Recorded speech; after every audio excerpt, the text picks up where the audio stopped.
Halo semuanya, kembali lagi bersama saya Wak Arun. Cerita berlanjut dengan setelah melihat anak panah yang dipegang Tang San, niat membunuh Meigong Zi sedikit mereda. Dengan mata menyepit, ia bertanya dingin, apakah kamu mengikutiku? Tang San menggelengkan kepala sebelum menjawab bahwa tujuannya hanya ingin melindungi Meigong Zi. Mendengar hal itu, Meigong Zi lantas bertanya siapa kamu sebenarnya. Tang San hanya tersenyum tipis, mengungkapkan bahwa itu tidak penting. Yang penting kita memiliki tujuan yang sama. Ia di sini untuk membantu tanpa niat jahat. Meigong Zi bisa menanyakan pada wali kota Zhang Haosuan jika ragu. Dirinya bukan siapa-siapa, tapi intinya dia manusia. Manusia yang punya tujuan yang sama. Singkatnya, Tang San tanpa ragu mengatakan bahwa tindakan Meigong Zi benar-benar ceroboh. Beruntung, ternyata Meigong Zi memiliki transformasi Dewa Iblis yang kedua, sehingga ia tak perlu menggunakan kekuatan ruang. Jika tidak, maka identitasnya akan terbongkar. Ketika ucapan itu selesai, niat membunuh Meigong Zi kembali muncul. Ia tidak mengambil anak panah dari tangan Tang San, melainkan langsung menyerangnya dengan cakar tajam. Namun, Tang San segera menghindar sambil memunculkan tanaman merambat yang membentuk penghalang di udara. Meigong Zi membalas dengan celah-celah ruang yang tajam, menyayat tanaman dan mencoba menembus pertahanan Tang San. Cahaya perak menyilaukan memenuhi udara. Fakta bahwa Tang San mengetahuinya membuatnya merasa terancam. Tang San tetap tenang dan berkata, lihatlah, dirinya juga memiliki lebih dari satu transformasi Dewa Iblis. Saat ruang mulai berkumpul, hal yang aneh terjadi. Retakan-retakan ruang tidak mampu mengenai Tang San. Meigong Zi yang kaget mencoba menyerang dengan bulu merah di tangannya, tapi tubuhnya tak bergerak. Meigong Zi mulai menghentikan serangannya karena kemampuan pria yang di hadapannya jelas luar biasa. Bagaimana mungkin seorang memiliki lebih dari 3 transformasi Dewa Iblis? Di dunia para monster, memiliki terlalu banyak jenis garis keturunan dianggap sebagai aib. Mereka disebut darah campuran dan biasanya dikucilkan, dianggap tidak lebih baik dari manusia yang terikat kontrak. Namun pria ini malahan menunjukkan kemampuannya yang kuat dan murni. Segera setelahnya, Tang San melangkah maju dan mengembalikan anak panah. Tang San kemudian mengungkapkan bahwa ia sengaja membuka rahasianya dan ia juga tahu rahasia Meigong Zi. Jadi, anggap saja kita seri. Sembari mengambil anak panah itu, Meigong Zi kembali bertanya atas dasar apa aku mempercayaimu. Tang San hanya mengangkat bahu, menjelaskan bahwa pikirkan baik-baik. Setiap kali ia muncul, ia selalu membantu. Jika bukan karena dirinya yang menahan beruang itu sebelumnya, apakah kamu yakin beruang itu tidak mengejar? Jika Tang San memang tulus membantu, Meigong Zi menantangnya untuk membuka topeng. Tang San terus terang saja bahwa ia belum bisa mengungkapkan identitasnya. Tapi jika suatu hari nanti waktunya tiba, ia akan jujur. Intinya, Meigong Zi hanya perlu mengingatkan jika di benua ini hanya ada satu orang yang tidak akan menyakiti Meigong Zi, maka orang itu adalah dirinya. Ia juga mengingatkan bahwa di masa depan, Meigong Zi harus berdiskusi dengannya jika melakukan misi berbahaya lagi. Meigong Zi terdiam, terherman oleh ketulusan pria itu. Kemudian tubuh Shura berkedip dan ia menghilang dalam kegelapan. Ketika ia menghilang, Meigong Zi bertanya bagaimana caranya ia menemukan kamu. Dengan suara dalam, Tang San mengungkapkan bahwa datanglah ke gerbang Akademi Carry sembari membawa teh susu di malam hari. Dengan begitu, ia akan tahu bahwa Meigong Zi membutuhkannya. Singkat cerita, sepulangnya dari pertempuran itu, Tang San tidak langsung kembali ke Akademi Penebusan, melainkan mengunjungi kediaman gurunya. San mengetuk dan masuk. Zhang Haosuan menyambutnya dengan sedikit kekesalan karena Tang San sering hilang di malam hari. Tang San menjelaskan bahwa ia sering pergi ke Akademi Carry karena energi spiritual di sana lebih kuat, membuat proses kultivasinya lebih efektif. Tang San kemudian mengalihkan pembicaraan pada misi berikutnya, yaitu mengatur 18 bidak wanita dari ras rubah. Bersamaan dengan Zhang Haosuan yang ragu, Tang San menjelaskan bahwa meski garis keturunan mereka lemah, ia ingin mencoba membangkitkan potensi darah mereka. Jika berhasil, kekuatan mereka bisa ditingkatkan dan mereka bisa menjadi sekutu yang berguna di masa depan.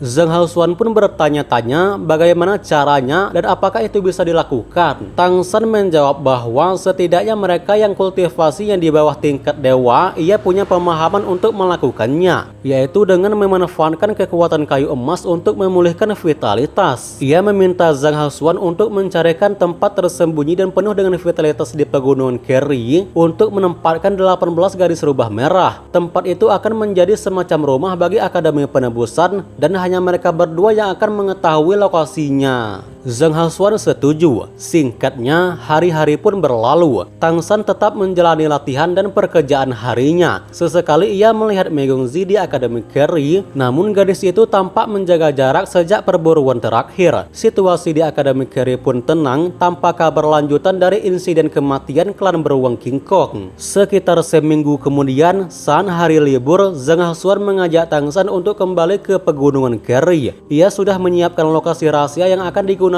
sebagai tempat perlindungan. Dipandu oleh Zheng Haosuan, mereka melintasi beberapa gunung hingga tiba di sebuah lembah yang sepi. Di tengah lembah terdapat air terjun kecil dan kolam jernih berisi ikan. Zheng Haosuan menjelaskan bahwa tempat ini jarang dikunjungi oleh monster karena tidak memiliki sumber daya alam berharga. Di balik air terjun terdapat sebuah gua yang pernah ia gali sebagai tempat persembunyian darurat bagi Akademi Penebusan. Kini ia berencana menempatkan para gadis yang akan dilindunginya di sana. Sesampainya di tempat yang ditujukan, salah satu gadis yang memimpin memperkenalkan diri dan memberi hormat kepada Zheng Haosuan, diikuti oleh gadis-gadis lainnya. Zheng Haosuan lalu memperkenalkan Tang San sebagai orang yang membeli mereka dan juga sebagai calon guru mereka. Kabar ini mengejutkan Tang San sejenak, tetapi para gadis segera memberi hormat kepadanya dengan sebutan tuan. Tang San kebingungan, namun Zheng Haosuan menjelaskan lewat bisikan suara bahwa agar mereka bisa setia dan memahami rahasia Tang San, identitas sebagai guru adalah cara terbaik untuk memulihkan mental mereka. Menyadari hal itu, Tang San setuju. Tang San kemudian bertanya kepada gadis yang memimpin tentang namanya. Ia memperkenalkan dirinya sebagai Merah 1 dan teman-temannya bernama Merah 2 hingga Merah 18. Nama-nama yang begitu sederhana hingga membuat Tang San tersenyum geli. Akhirnya Tang San menyampaikan dengan tegas bahwa mulai hari ini mereka berada di bawah perlindungannya. Ia berjanji akan membawa mereka keluar dari bayang-bayang kegelapan dan membimbing mereka menuju kehidupan yang layak, bahkan lebih baik dari kehidupan manusia biasa. Setelah mendengarkan perkataan Tang San, 18 gadis itu tampak bingung. Mereka seolah tidak memahami sepenuhnya, namun Tang San tidak terkejut. Sesaat kemudian, mereka keluar dari goa karena Tang San akan segera menanam pohon emasnya. Ia meminta Zheng Haosuan untuk melindunginya, juga jangan ganggu prosesnya. Zheng Haosuan mengangguk meski sangat penasaran. Tang San menatap matahari lalu ke arah kolam dan mulai mengelilingi dengan langkah serius. Kekuatan mentalnya dilepaskan dan matanya bersinar terang dengan cahaya putih transformasi Tianhu. Ia memusatkan keberuntungan untuk menentukan lokasi terbaik.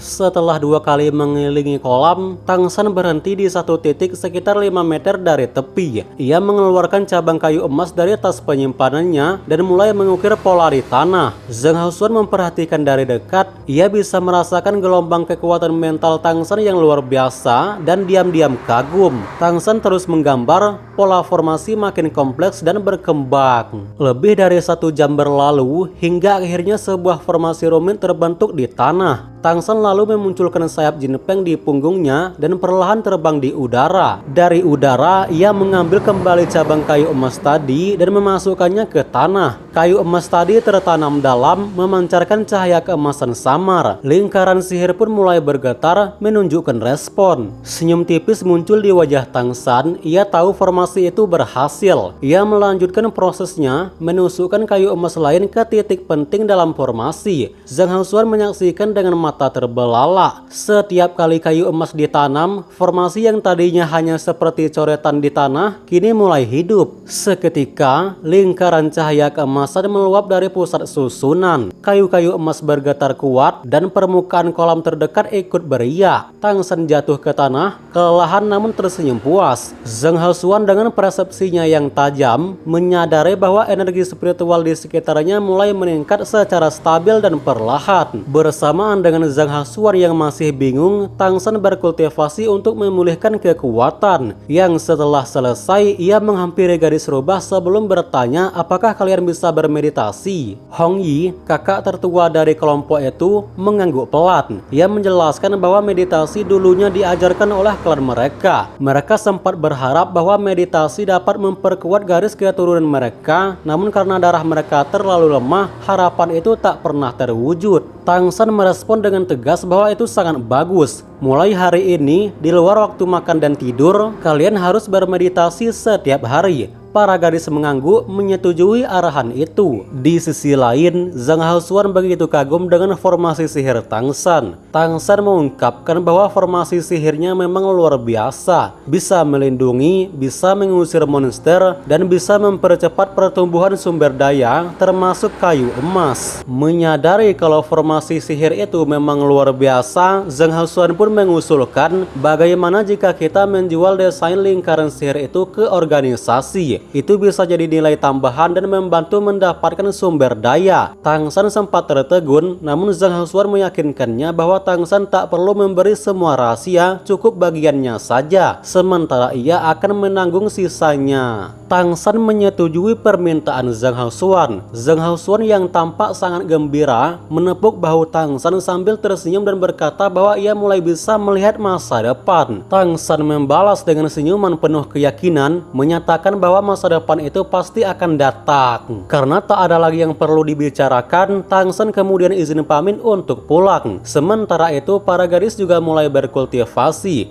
Zhang Haosuan memutuskan melindungi mereka kalau terjadi sesuatu. Setelah berpamitan, Tang San kembali sendirian ke Akademi Penebusan. Di malam hari, ia menyelesaikan penggambaran formasi. Ketika hendak meninggalkan akademi, Tang San bertemu Wu Bingji. Wu Bingji yang terkejut segera menghalangi jalannya dan menegurnya karena jarang hadir di kelas. Tang San menjelaskan bahwa ia sedang belajar langsung dari wali kota dan bekerja pada siang hari. Wu Bingji lalu berterima kasih atas sebuah ziang yang diberikan Tang San yang ternyata sangat meningkatkan kekuatan mentalnya. Ketika Tang San menanyakan perkembangan latihannya, Wu Bingji dengan semangat menjelaskan tentang kemajuannya. Ia pun antusias meminta teknik lanjutan dari Tang San. Tang San yang tahu bahwa ini adalah alasan sebenarnya Wu Bingji menghentikannya, tertawa dalam hati dan bersedia mengajarkannya. Tang San memperkenalkan teknik rumit yang melibatkan penggabungan antara jarum es. Ia menjelaskan bahwa jika dikuasai, teknik ini akan membuat Wu Bingji nyaris tak terkalahkan di level yang sama. Wu Bingji dengan semangat tinggi langsung meminta untuk diajarkan. Tang San pun memandu Wu Bingji langkah demi langkah. Setelah melatih Wu Bingji, Tang San tidak langsung pergi, melainkan mengunjungi rekan-rekannya yang lain. Ia menuju ke kamar Dubai dan Dubai menyambutnya dengan gembira. Mereka berbincang mengenai perkembangan setelah mengonsumsi buah ziang. Dubai menjelaskan bahwa kekuatan spiritualnya meningkat pesat seakan lautan spiritualnya terbuka lebar. Tang San senang mendengarnya dan bertanya apakah Dubai hampir menerobos ke tingkat 5. Dubai mengaku belum, tapi merasa satu buah ziang lagi bisa membantunya menembus batas. Tang San pun meminta Dubai menunjukkan kekuatan mata ungu iblisnya. Dubai mengaktifkan kekuatannya dan cahaya ungu pekat memancar dari matanya seperti kilat. Tang San yang merasakan aura spiritual yang kuat mengangguk puas dan berkata luar biasa. Dari segi kekuatan mental murni, Dubai sudah sebanding dengan kultivator tingkat 7. Saat ia menerobos ke tingkat 5, kekuatan mentalnya pasti akan melonjak lagi. Selesai bercakap-cakap, Tang San pamit dan mengunjungi Guli dan Cheng Zicheng. Ia terheran melihat Cheng Zicheng yang berhasil menerobos ke tingkat 6. Guli sendiri juga sudah dekat dengan terobosan tingkat 6. Berkat efek buah ziang, kekuatan spiritual mereka meningkat dengan cepat dan pemahaman Guli terhadap transformasi waktu menjadi semakin dalam. Saat ini hanya tinggal menunggu waktu yang tepat untuk terobosan Guli. Tang San lalu kembali ke Akademi Keri dan melanjutkan pelatihannya. 2 hari kemudian, ia mengunjungi kembali kolam suci di pegunungan Keri. Di sana, ia merasakan perubahan besar. Energi spiritual langit dan bumi yang lembut dan murni tampak mengalir perlahan ke satu arah. Di sisi kolam, para gadis tampak bermeditasi dalam ketenangan, sementara Zhang Haosuan juga tenggelam dalam pelatihan. Singkat waktu, Zhang Haosuan membuka matanya dan memandang Tang San dengan tatapan takjub. Ia berseru penuh kagum akan betapa luas dan hebatnya formasi sihir ini. Selama 2 hari mengamatinya, Zhang Haosuan merasa semakin terpesona. Lingkaran-lingkaran sihir ini saling terhubung, seakan berkomunikasi langsung dengan langit dan bumi. Tang San pun menyerahkan diagram formasi pada gurunya. Zhang Haosuan menyadari nilai luar biasa dari formasi tersebut dan mengakui bahwa bahkan Kaisar Iblis pun mungkin tidak memilikinya. Ia merasa tak pantas menerima tanpa memberi balasan. Namun Tang San dengan tenang menolak imbalan apapun. Meski demikian, Zhang Haosuan bersikeras hingga Tang San akhirnya meminta satu hal, yaitu darah tinggi klan rubah Tianhu untuk membantu Dubai mencapai potensi penuh akan garis keturunannya. Permintaan ini mengejutkan Zhang Haosuan sebab darah klan Tianhu sangat langka dan dijaga ketat. Namun ia berjanji akan mencoba mengusahakannya. Sementara itu, ia memutuskan untuk tinggal lebih lama demi mempelajari lebih dalam formasi sihir serta menjaga para gadis yang sedang bermeditasi. Tang San pun tersenyum, menyadari jika semua gadis ini kelak diketahui Meiguzi, maka mungkin ia akan kehilangan peluang untuk memenangkan hati sang pujaan. Hari-hari kembali tenang, Tang San menjalani rutinitas kultivasi dan pekerjaan sehari-hari. Pada suatu malam, setelah menyelesaikan tugas, Tang San melihat Meiguzi keluar dari gedung utama dengan secangkir teh susu. Meski mereka sudah jarang berbicara dan Meiguzi menjaga jarak, Tang San memahami bahwa itu demi melindunginya. Namun melihat teh susu itu, harapan kecil muncul di hatinya. Apakah Meiguzi membutuhkan bantuan Shura? Oke teman-teman, sekian dulu video hari ini. Saya Urun pamit dan sampai jumpa di video selanjutnya. Adios.